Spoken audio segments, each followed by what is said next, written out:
हमारी डिस्कशन का जो दूसरा हिस्सा है that is nuclear politics in south Asia.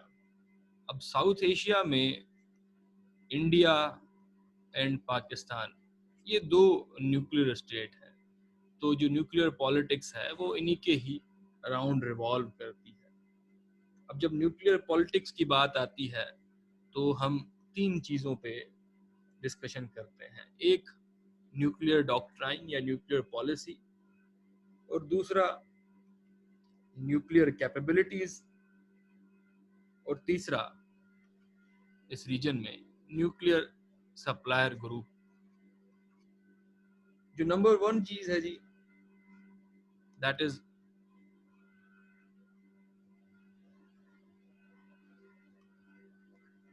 Nuclear doctrines.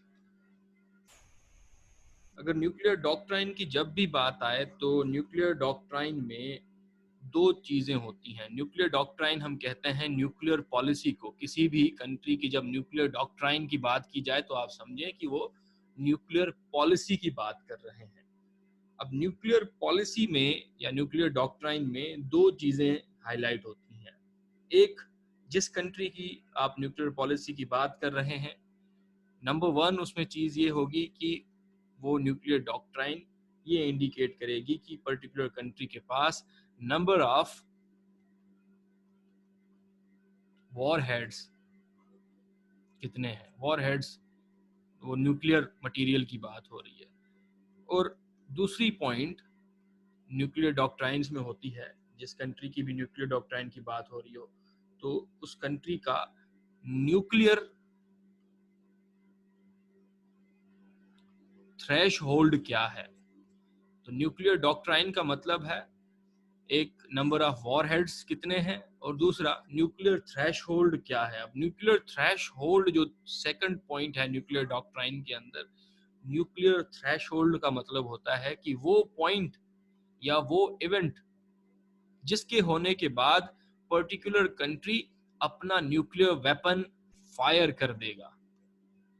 For example country ए, उसकी न्यूक्लियर डॉक्ट्राइन ये है कि उसकी टेरिटरी को अगर कोई अक्वायर करने की कोशिश करेगा तो वो अपने न्यूक्लियर वेपन को फायर कर देगा। तो उसका जो थ्रेशहोल्ड है वो ये है कि टेरिटरी को अगर कोई अक्वायर करे तो हम इसको बर्दाश्त नहीं करेंगे, हम अपनी पूरी कैपेसिटी लगा देंगे और न्यूक्लियर वेपन को फायर कर देंगे। तो इसे हम कहते हैं न्यूक्लियर थ्रेशहोल्ड। और ये कंट्री टू कंट्री वेरी करता है।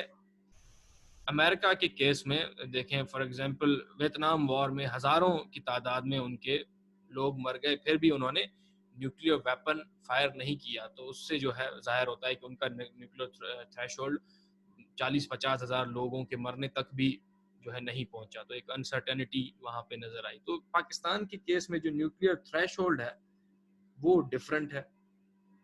पाकिस्तान की अगर न्यूक्लियर पॉलिसी की जो हम बात कर रहे हैं, न्यूक्लियर पॉलिटिक्स में न्यूक्लियर डॉक्ट्राइन की बात कर रहे हैं हम या न्यूक्लियर पॉलिसी की बात कर रहे हैं। न्यूक्लियर पॉलिसी पाकिस्तान में डिफाइन करता है एक इदारा जिसका नाम है NCA, नेशनल कमांड अथॉरिटी। ये इदारा जिसमें सिविलियन साइड भी है, मिलिट्री रिप्रेजेंटेशन भी है, ये दोनों मिल के ये इदारा चलाते हैं। और ये इदारा जो है वजूद में आया 2000 में। और ये न्यूक्लियर पॉलिसी या न्यूक्लियर डॉक्ट्राइन डिफाइन करता है ये अदारा। और ये जब वजूद में आया था इदारा, उस वक्त क्योंकि मुशर्रफ साहब का दौर था और वही इस इदारे को लीड कर रहे थे, तो एक तरह से मिलिट्री डोमिनेंस इस इदारे पे तब से अब तक कायम है। और अब तक ये इदारा अंडर एक तरह से मिलिट्री के कंट्रोल में ही है। तो न्यूक्लियर पॉलिसी, जैसे हमने पहले सिविल मिलिट्री रिलेशन में बात की थी, तो इस इदारे के ज़रिए जो है मिलिट्री न्यूक्लियर पॉलिसी को कंट्रोल करती है। 2000 में ये इदारा सामने आया और 2001 में पाकिस्तान की न्यूक्लियर पॉलिसी तैयार हुई, जिसको नाम दिया गया मिनिमम क्रेडिबल deterrence.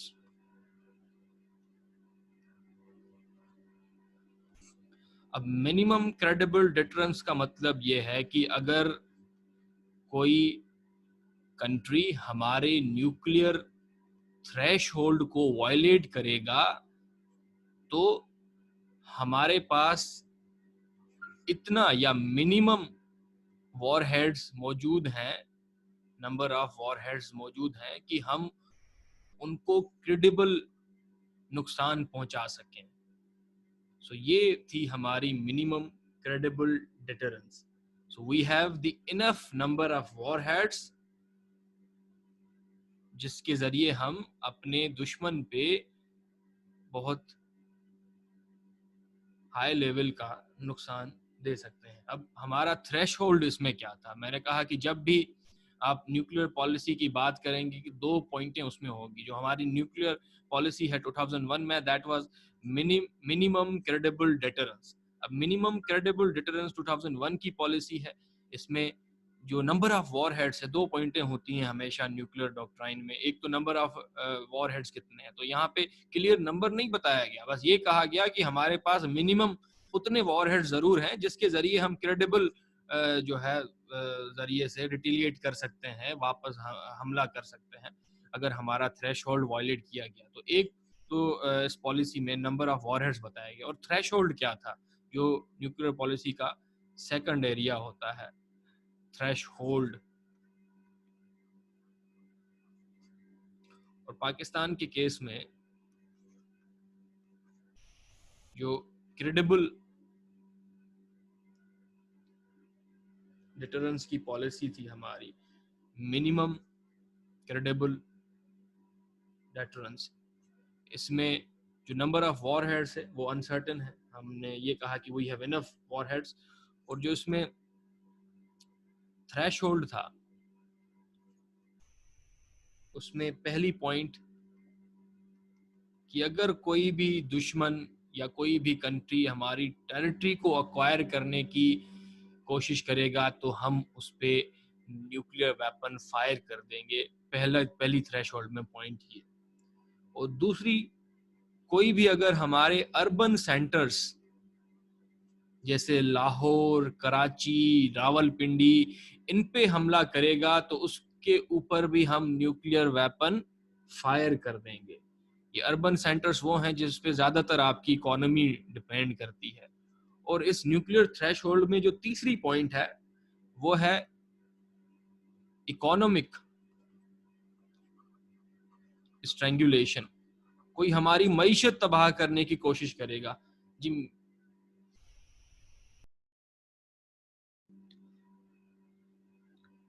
सो जो थ्रेशहोल्ड में थर्ड पॉइंट है वो है इकोनॉमिक स्ट्रेंगुलेशन. हमारी मईशत को तबाह करने की अगर कोई कोशिश करेगा हमारा एनिमी, तो उसके ऊपर भी न्यूक्लियर वेपन फायर कर दिया जाएगा. इकोनॉमिक स्ट्रेंगुलेशन में ये कहा गया कि हमारी नेवी को या नेवल ब्लॉकेड किया जाए या रिवर्स को, पानी को ब्लॉकेड किया जाए, क्योंकि ये जो है हमारी इकोनॉमी के लिए बहुत इम्पोर्टेंट है. हमारा एग्रीकल्चरल जो है इकोनॉमी है, तो रिवर्स को ब्लॉक किया जाए तो हमारी इकोनॉमी पे असर पड़ेगा. हमारे नेवल जो सी में ट्रेड हो रहा है उसको ब्लॉक किया जाए तो फिर भी इकोनॉमिक स्ट्रेंगुलेशन होगी. वैसे ये नेवल ब्लॉकेड जो है वो भी एक तरह से एक्ट ऑफ वॉर माना जाता है इंटरनेशनल लॉ के अंदर भी.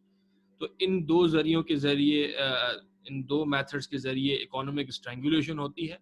और दिस इज जो ये रिवर वाला पार्ट है ये स्पेसिफिकली इंडिया स्पेसिफिक है, क्योंकि रिवर्स तो है हमारी इंडिया ही ब्लॉक कर सकता है. तो ये जो थर्ड थ्रेशहोल्ड है ये सब जो है इंडिया के लिए इंडिकेशन है कि इन सब पॉइंटों को उन्होंने ध्यान में रखना होता है कि ना टेरिटरी हमारी एक्वायर करने की कोशिश करें, ना अर्बन सेंटर पे हमला करें, ना हमारी इकोनॉमी को स्ट्रेंगुलेट करने की कोशिश करें. इनमें से अगर आपने कुछ भी किया तो आपके ऊपर हम न्यूक्लियर फायर कर देंगे, क्योंकि हमारी कन्वेंशनल आर्मी तो आपकी जितनी है नहीं. We have these nuclear weapons. और अगर ये भी सवाल है कि वाई पाकिस्तान जो है न्यूक्लियर वेपन की तरफ पाकिस्तान क्यों गया, क्योंकि पाकिस्तान की जो कन्वेंशनल आर्मी है वो इंडिया की आर्मी की जितनी पावरफुल नहीं है। So we need these weapons. उनकी कन्वेंशनल आर्मी इतनी है कि वो डिटरेंस रखते हैं। We needed these weapons and we needed this tough nuclear doctrine to deter our enemy. लेकिन जी ये डॉक्ट्राइन आज के टाइम में सेम नहीं है। 2001 के बाद इंडिया ने जब पाकिस्तान की पॉलिसी को देखा और उन्होंने उसको काउंटर करने के लिए या इसका हल निकालने के लिए एक अलग अप्रोच अपनाई, जिसे हम कहते हैं कि इंडियाज कोल्ड स्टार्ट डॉक्ट्राइन। ये इंडिया की कोई न्यूक्लियर डॉक्ट्राइन नहीं है, पर एक कन्वेंशनल मिलिट्री पॉलिसी है, जिसके तहत इंडिया की ये अप्रोच थी कि हम पाकिस्तान के ऊपर लिमिटेड वॉर करेंगे। लिमिटेड वॉर अप्रोच में ये होगा कि हम पाकिस्तान के किसी भी न्यूक्लियर थ्रेशहोल्ड को वायलेट नहीं करेंगे, हम पाकिस्तान की इकोनॉमी को स्ट्रेंगुलेट नहीं करेंगे, हम उनकी टेरिटरी को उनसे नहीं छीनेंगे, हम उनके अर्बन सेंटर्स पे हमला नहीं करेंगे, लेकिन लिमिटेड वॉर झड़पों के जरिए जो है हम उनके टेरिटरी में थोड़ा सा अंदर जाके उनके ऊपर हमला कर सकते हैं। उनके न्यूक्लियर थ्रेशहोल्ड को वायलेट भी नहीं करेंगे, उन्हें मौका नहीं देंगे कि आप हम पे न्यूक्लियर वेपन फायर कर सको। तो ये लिमिटेड वॉर अप्रोच इंडिया ने अपनाई होती है।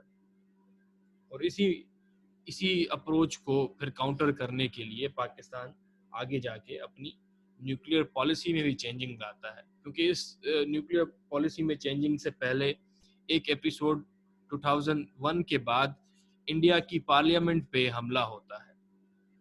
इंडिया की पार्लियामेंट के हमले में इंडिया जो मिलिटेंट ग्रुप्स हैं कश्मीर के अंदर उनको ब्लेम करता है, फिर पाकिस्तान को ब्लेम करता है कि ये आपकी इन्वॉल्वमेंट है, और जिसके जो है नतीजे में इंडिया बॉर्डर पे कोशिश करता है। ये जो इंडिया पाकिस्तान का बॉर्डर है पंजाब की साइड वाला, इस बॉर्डर पे इंडिया जो है 1 मिलियन से ज़्यादा अपनी आर्मी की मोबिलाइजेशन करता है।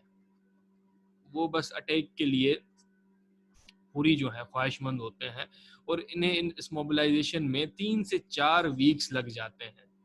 इंडिया को 3 से 4 वीक्स लग जाते हैं, और ऐसे में इन 3-4 वीक्स में पाकिस्तान जो है, जो ग्लोबल पावर्स हैं, यूएसए वहाँ तक पहुँच जाता है, यूएन तक पहुँच जाता है, जैसे मीडिएट करके इस मामले को हल करवाया जाए। और बाद में इन 3-4 हफ्तों के गैप में वो मीडिएशन हो भी जाती है, और पाकिस्तान की तरफ से मुशर्रफ साहब डिक्लेयर कर देते हैं कि हमारा कोई ताल्लुक नहीं है मिलिटेंट ग्रुप्स पे, और उनको हम बैन करेंगे पाकिस्तान में, और उनके खिलाफ यहाँ पे भी क्रैकडाउन स्टार्ट करेंगे। एक तरह से पार्शियल विक्ट्री होती है इंडिया की। लेकिन ये जो है मोबिलाइजेशन वर्ल्ड वॉर 2 के बाद इतनी बड़ी लेवल पे मोबिलाइजेशन ये अब होती है जो इंडिया करता है बॉर्डर पे, और पाकिस्तान की कन्वेंशनल मिलिट्री इसको काउंटर करने के लिए लायक नहीं होती। और पाकिस्तान अपनी आर्मी तो बॉर्डर पे भेजता ही भेजता है, लेकिन उसके साथ टैक्टिकल वेपन्स भी भेजे जाते हैं, क्योंकि we have these weapons to counter you and we are sending these weapons. तो ये जो है इस अप्रोच के बाद इंडिया को भी एक पॉइंट नजर आती है कि इंडियंस को 3 हफ्ते लग गए, 3 से 4 हफ्ते लग गए अपनी आर्मी को मोबिलाइज करने में, तो क्यों ना एक ऐसी पॉलिसी बनाई जाए जैसे हम 40 to 50 आवर्स में अपनी आर्मी को मोबिलाइज कर सकें। तो इंडिया की कोशिश यही है कि बॉर्डर के करीब तकरीबन ऐसी अरेंजमेंट की जाए कि अगर पाकिस्तान के साथ कोई ऐसी जंग की सूरत हो जाती है, तो विद इन 48 आवर्स बॉर्डर पे 4.5 लाख सोल्जर्स की मोबिलाइजेशन हो जाए। और इसको जो है इन्होंने फिर कोल्ड स्टार्ट डॉक्ट्राइन का वॉर नाम भी दिया है, और लिमिटेड वॉर भी यही है। लेकिन इसको फिर काउंटर पाकिस्तान ने किस तरह किया? पाकिस्तान न्यू डॉक्ट्राइन के साथ फिर सामने आता है, that is full spectrum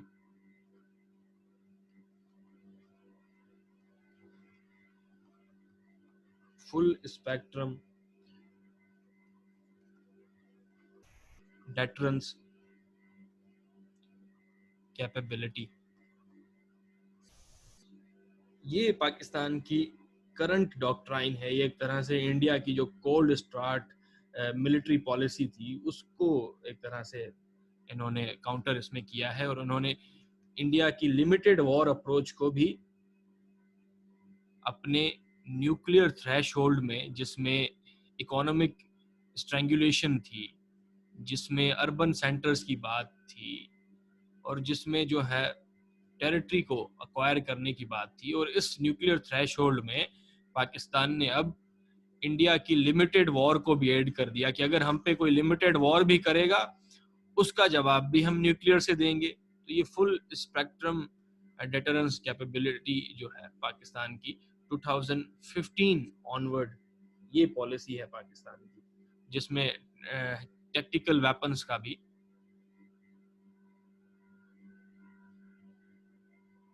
ji, India के पास कोई टैक्टिकल वेपन्स नहीं है फजल।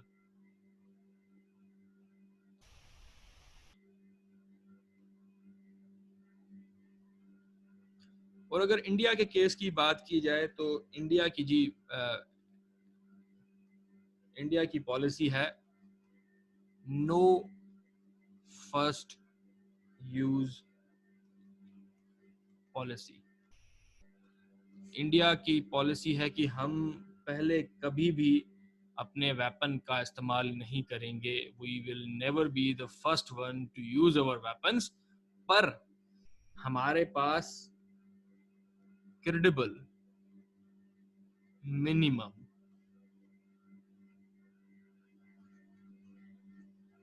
डेटरेंस जरूर है, क्रेडिबल मिनिमम डेटरेंस जरूर है, लेकिन हम फर्स्ट यूज नहीं करेंगे। अगर हम पे हमला होता है, वो पाकिस्तान की तरफ से हो, किसी और कंट्री की तरफ से हो, हमारे पास मिनिमम इतने वॉर हेड्स हैं कि हम उन्हें क्रेडिबल काउंटर थ्रेट या काउंटर रिटिलिएशन कर सकें उनके ऊपर, वो पाकिस्तान हो, चीन हो, या कोई भी थर्ड कंट्री हो।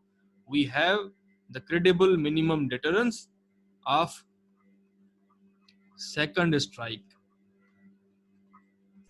अब इसका मतलब है कि फर्स्ट स्ट्राइक तो कोई और करेगा, उसके जवाब में हम जो सेकंड स्ट्राइक करेंगे वो बिल्कुल एक क्रेडिबल डिटरेंस होगा, उसी के लेवल का जवाब होगा, जिसमें म्यूचुअली अश्योर्ड डिस्ट्रक्शन होगी। तो ये वेपन ऑफ मास डिस्ट्रक्शन जो है आपको भी उतना ही नुकसान पहुंचाएगा जितना नुकसान आप हमको पहुंचाने की कोशिश कर रहे हैं। ये इंडिया की जो क्रेडिबल फर्स्ट डिटरेंस की पॉलिसी है, ये थोड़ी सी इसमें 2019 अगस्त में ये जब कश्मीर का इशू सामने आया और इंडिया पाकिस्तान के बीच में कशीदगी बढ़ गई, तो इंडिया के जो डिफेंस मिनिस्टर हैं उन्होंने अपनी एक स्टेटमेंट में ये कहा कि हम अपनी फर्स्ट यूज की जो नो फर्स्ट यूज की जो पॉलिसी है उसको हम चेंज कर सकते हैं। उनकी जो सीधी सीधी स्टेटमेंट थी, उन्होंने ये कहा कि इंडिया के डिफेंस मिनिस्टर की 2019 में ये स्टेटमेंट है, उन्होंने ये कहा कि till today our nuclear policy is no first use, what happens in future depends on the circumstances। उन्होंने कहा कि फ्यूचर में क्या होता है कि ये तो सर्कमस्टेंसेस पे डिपेंड करता है। तो एक तरह से सिग्नल दिया है इंडिया के डिफेंस मिनिस्टर ने कि हम सर्कमस्टेंसेस को देख के अपनी पॉलिसी में चेंजिंग ला सकते हैं, लेकिन ऑफिशियली उन्होंने अपनी डॉक्ट्राइन को चेंज नहीं किया। एक स्टेटमेंट है जिसको डिफेंस मिनिस्टर की तरफ से आना, और उन्होंने बाद में ये भी नहीं कहा कि ये स्टेटमेंट मेरी पर्सनल कैपेसिटी में थी। तो इट इज़ वेरी सीरियस, जिसको जो है पाकिस्तान की जो सिक्योरिटी अपरेटस को संभालने वाले इंस्टीट्यूशंस हैं उस पर ज़रूर गौर करेंगे। न्यूक्लियर पॉलिटिक्स में जो तीसरा हिस्सा है वो है कैपेबिलिटीज, न्यूक्लियर कैपेबिलिटीज। यहाँ पे पाकिस्तान और इंडिया दोनों की बात करें तो 3 एरियाज में न्यूक्लियर कैपेबिलिटीज, न्यूक्लियर वेपन की जो कैपेबिलिटीज है उसको देखा जाता है। एक लैंड, दूसरा air and third sea. Pakistan के केस में न्यूक्लियर वेपन को लैंड से लॉन्च करने के लिए फिक्स्ड लॉन्चर्स हैं। तो उसमें हमारे पास शाहीन है, अल नसर है। अल नसर की रेंज, ये टैक्टिकल न्यूक्लियर डिवाइस है जिसकी 60 to 70 किलोमीटर की रेंज है। हमारे पास लैंड से न्यूक्लियर वेपन लॉन्च करने की कैपेबिलिटी है। एयर की अगर बात की जाए तो एयर में हमारे पास पाकिस्तान के पास F-16, JF-17 और मिराज, ये जो हैं ये न्यूक्लियर बॉम्ब कैरियर्स हैं। ये जो है न्यूक्लियर वेपन को फायर नहीं करेंगे, लेकिन न्यूक्लियर बॉम्ब को कैरी करके कहीं पे ड्रॉप कर सकते हैं। ये सारे कैरियर्स हैं, एयर कैरियर्स हमारे पास मौजूद हैं। We don't have air nuclear missile system, air से कोई जो है न्यूक्लियर मिसाइल सिस्टम नहीं है। सी की बात करें तो पाकिस्तान के पास सबमरीन लॉन्च्ड क्रूज मिसाइल की टेक्नोलॉजी पे फिलहाल काम हो रहा है। 2017 से अब तक जो है ये टेस्टिंग फेज में है। तो ये तीनों एरियाज में, इस एरिया पे जो है फिलहाल काम हो रहा है। और ये जो क्रूज मिसाइल है ये एक तरह से प्रोजेक्टाइल मोशन में होते हैं। तो इस पे जो है फिलहाल काम हो रहा है। तीसरे एरिया पे तीनों फिर फुलफिल हो जाएंगे तो आपका डेटरेंस और ज़्यादा बढ़ जाता है। और अगर इंडिया के केस में यहाँ पे बात की जाए, इंडिया के पास एयर में अग्नि है, पृथ्वी है, और इनकी जो रेंज है तकरीबन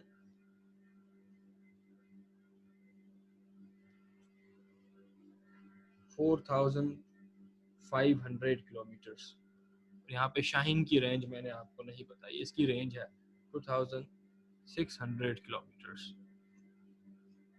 तो ये रेंज अगर इंडिया ने ज़्यादा रखी है तो ये पाकिस्तान के अलावा चाइना का भी इनको थ्रेट है, तो उस रीजन को भी इंडिया ने कवर करना होता है। तो पाकिस्तान को थ्रेट तो इंडिया से है या किसी और, अगर या समझें फॉर एग्जांपल इसराइल से है, तो वहाँ तक जो है हम अपना रखेंगे एरिया।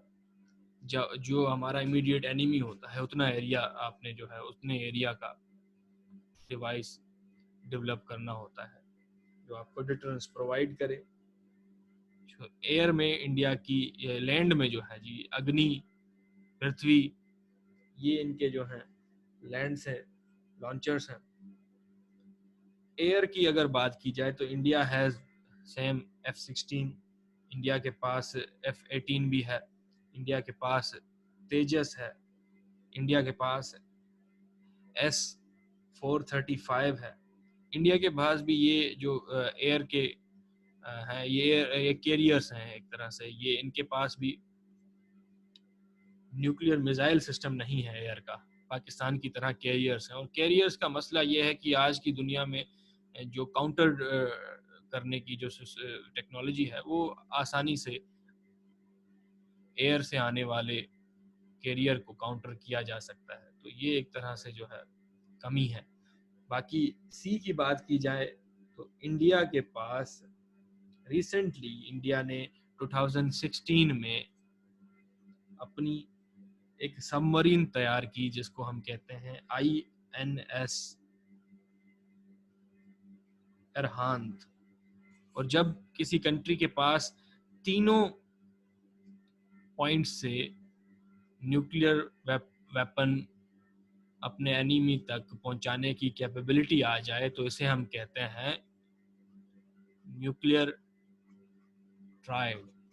सो इंडिया का न्यूक्लियर ट्राइड कंप्लीट हो चुका है। India can use land, air and even sea to launch nuclear weapon against Pakistan or any of her enemy.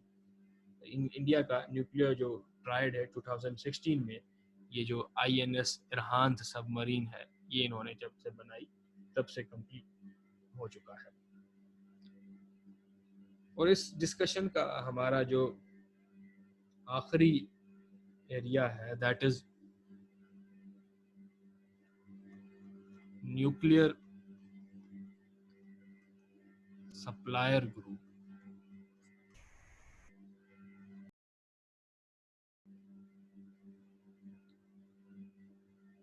Nuclear supplier group उन कंट्रीज का ग्रुप है जो मिलके इस अपनी ऑर्गेनाइजेशन के जरिए, इस ग्रुप के जरिए न्यूक्लियर के मटेरियल के ऊपर जो ट्रेड होता है, एक्सपोर्ट एंड इंपोर्ट, जो न्यूक्लियर टेक्नोलॉजी का ट्रेड है जो सिविलियन यूज के लिए हो रहा है, उसको कंट्रोल करने का ये ग्रुप काम करता है। जो न्यूक्लियर टेक्नोलॉजी है उसका ड्यूल यूज हो पाए, इस ग्रुप के, न्यूक्लियर सप्लाई ग्रुप के 48 मेंबर्स हैं और हर मेंबर के पास वीटो पावर है। यानी अगर कोई इस ग्रुप में शामिल होना चाहता है तो वो उसका उसके पास जो है, किसी भी और ग्रुप मेंबर के साथ अगर उसका कोई पॉलिटिकल डिफरेंस है तो कोई भी 48 मेंबर्स में से अगर वीटो कर दे तो न्यू ग्रुप की एंट्री नहीं हो सकती। और इस ग्रुप के जो भी मेंबर हैं, न्यूक्लियर सप्लायर ग्रुप के जो भी मेंबर हैं, उन्होंने नॉन प्रोलिफरेशन ट्रीटी के ऊपर, नॉन प्रोलिफरेशन ट्रीटी जो कि 1968 में यूनाइटेड स्टेट्स, USSR और बाकी जो न्यूक्लियर कंट्रीज हैं, उन्होंने ये ट्रीटी साइन की थी कि हम आगे से न्यूक्लियर वेपन के स्प्रेड होने को रोकेंगे और पीसफुल जो न्यूक्लियर वेपन का यूज है सिविलियन पर्पसेस के लिए, उसको जो है प्रमोट करेंगे। अब इस ट्रीटी पे ना तो इंडिया ने साइन किया था और इस ट्रीटी पे ना तो पाकिस्तान ने साइन किया था, बाकी सारे तकरीबन कंट्रीज ने इस ट्रीटी पे साइन किया था। और इस पे जो है ये है कि इस ग्रुप में वही कंट्री होंगे जो अगर इसमें एंट्री लेना चाहते हैं तो पहली रिक्वायरमेंट ये है कि ये इस ट्रीटी पे उनकी सिग्नेचर हो, वो सिग्नेटरी हो इस ट्रीटी के। और इस ग्रुप में जब आप शामिल हो जाते हैं तो आपको जो यूरेनियम है उस पे जो एक्सपर्टी है, आप न्यूक्लियर टेक्नोलॉजी जो सिविलियन यूज के लिए यूज करते हैं उसको एक्सपोर्ट कर सकते हैं। तो इकोनॉमिक बेनिफिट्स हैं आपको। जो न्यूक्लियर टेक्नोलॉजी का ड्यूल यूज है उसमें भी फ़ायदा होता है। If you are a nuclear country, अगर आप सिविलियन यूज के लिए इस्तेमाल कर रहे हैं तो उसके लिए भी फ़ायदा होता है। अब एम्बिशन ये है कि इंडिया भी ये ग्रुप ज्वाइन करना चाहता है, पाकिस्तान भी ये ग्रुप ज्वाइन करना चाह रहा है। तो दोनों ने साइन तो नहीं किया। इंडिया के ज्वाइन करने को USA सपोर्ट करता है। USA कहता है कि ऑन मॉरल ग्राउंड्स इंडिया ने कभी जो अपनी न्यूक्लियर प्रोग्राम में कभी भी इंडिया की कोई तरफ से कोई प्रोलिफरेशन नहीं हुई और पाकिस्तान की तरफ से हुई है, तो इंडिया चाहता है कि ऑन मॉरल ग्राउंड इंडिया को इस ग्रुप में शामिल किया जाए। और इंडिया की पॉलिसी जो देखें, नो फर्स्ट यूज वाली पॉलिसी है, तो उससे भी हमारा एक कोई कंसर्न नहीं है, कोई थ्रेट पैदा नहीं होता है रीजन में। तो ये जो है USA उसको सपोर्ट कर रहा होता है। और इंडिया की एंट्री को चाइना अपोज करता है क्योंकि चाइना इस ग्रुप का मेंबर है और चाइना के पास वीटो पावर है। चाइना ये कहता है कि मेरा ये कंसर्न नहीं है कि आप पाकिस्तान की एंट्री की बात नहीं कर रहे, मेरा कंसर्न ये है कि आप कंट्री स्पेसिफिक एक्सेप्शन क्यों दे रहे हैं। तो इंडिया ही क्यों, अगर ये एक्सेप्शन है तो बाकियों को भी एक्सेप्शन दें। तो इस ग्रुप में एंट्री के में जो है इंडिया को कब मिलती है या पाकिस्तान को कब मिलती है, इसके ऊपर जो है न्यूज़ डेवलप हो रही होती है। तो ये टू बी सीन है, फ्यूचर में देखा जाएगा कि इन ग्रुप्स में इंडिया और पाकिस्तान की अगर एंट्री होती है तो कब होती है। अगर इंडिया की हो जाती है तो उसका असर पाकिस्तान पे एक तरह से नेगेटिव पड़ेगा क्योंकि इंडिया इकोनॉमिकली डेवलप करेगा, इंडिया की जो न्यूक्लियर की मार्केट है वो इंडिया को बहुत ज़्यादा फ़ायदा देगी, क्योंकि इंडिया बहुत बड़ा कंट्री है कंपैरेटिवली पाकिस्तान के। इंडिया के अंदर जो है पॉलिटिकल स्टेबिलिटी है, वहाँ पे बाकी इन्वेस्टर्स के लिए अपॉर्चुनिटी है। वही जो कैश है इंडिया न्यूक्लियर टेक्नोलॉजी से कमा के अपने डिफेंस बजट में लगा सकता है, जिसका इम्पैक्ट जो है हमारे रीजन में एक पावर की इनस्टेबिलिटी इक्वेशन को डिस्टर्ब कर देगा। तो ये जो है येट टू बी सीन वाला पोर्शन है।